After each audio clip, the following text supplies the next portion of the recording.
It's pretty tear-inducing just how much can go wrong in love because we fail to master a basic-sounding, hugely important skill that would probably have been in place if our childhoods had given us the right experience. That is, the art of saying how we feel relatively close to when we actually feel it, in a way that can be heard, with gentleness and self-possession, before our affections are irreparably affected. In a better arranged world, we would have been trained to speak up from an early age. Alongside lessons in physics and geography, we would have learnt in our emotional communication classes exactly how to speak about our most intimate needs without causing upset. The teacher would have told us to begin with a fundamental conviction. Our needs are legitimate.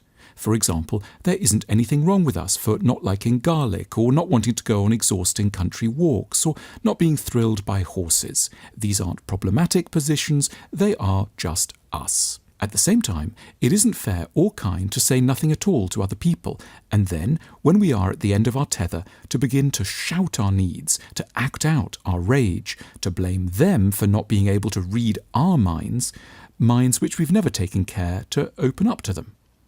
It's incumbent on other people to listen, of course, but it's equally incumbent on us to speak.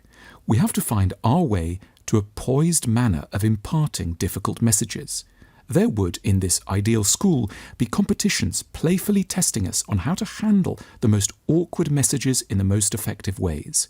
There would be prizes for the victors and a marshalling of the best competitive spirit. Examples of questions might include, "You're frightened by your partner's religious convictions. What should you say to them?"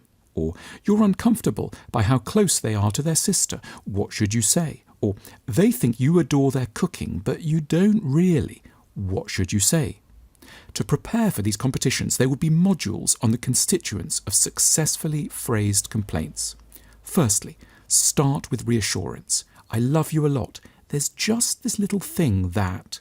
Or, "Please know that I'm only speaking because of how much I care about you and about us." Or, "My respect for you is boundless. I wouldn't be here otherwise.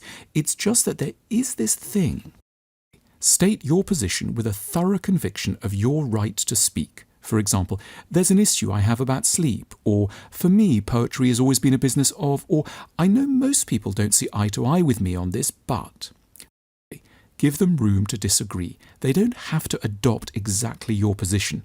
They just have to acknowledge the differences with grace. You aren't looking for perfect alignment, only good enough understanding. It's fine that we might not be on the same page, or "I know you can't agree with me on this totally, but hopefully..." Fourthly, once we've done all this, it should work, and if it doesn't, if the other person gets furious or starts to blame us, we've done ourselves an enormous favour. We've actually caught a problem early, and we must, with sadness but also haste, remove ourselves from the situation and look elsewhere.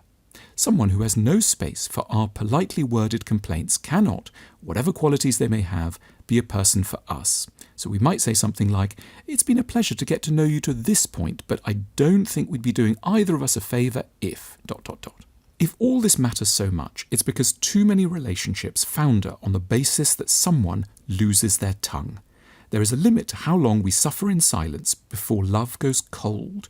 We can't keep having sex in a way that makes us feel uncomfortable before we go off sex entirely. Or we can't keep going sailing until we despise them for making us tired and sunburnt. We need to catch problems while there is still some goodwill left. It can seem sometimes as though the enemy of love is being difficult, that in order to be a good partner, we shouldn't introduce too many discordant needs. But with time, what we stand to realise is that it's not being able to speak one's needs that's the real enemy. We are allowed to be as complicated as we are, so long as we can explain to the other person how the world looks through our eyes.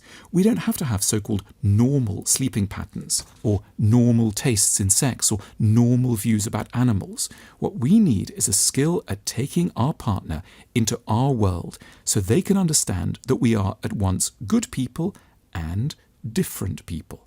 We need a profound conviction that it's entirely possible to be ourselves and to be loved, so long as we have spoken gently but clearly, and that we won't accept anything less of them or of ourselves.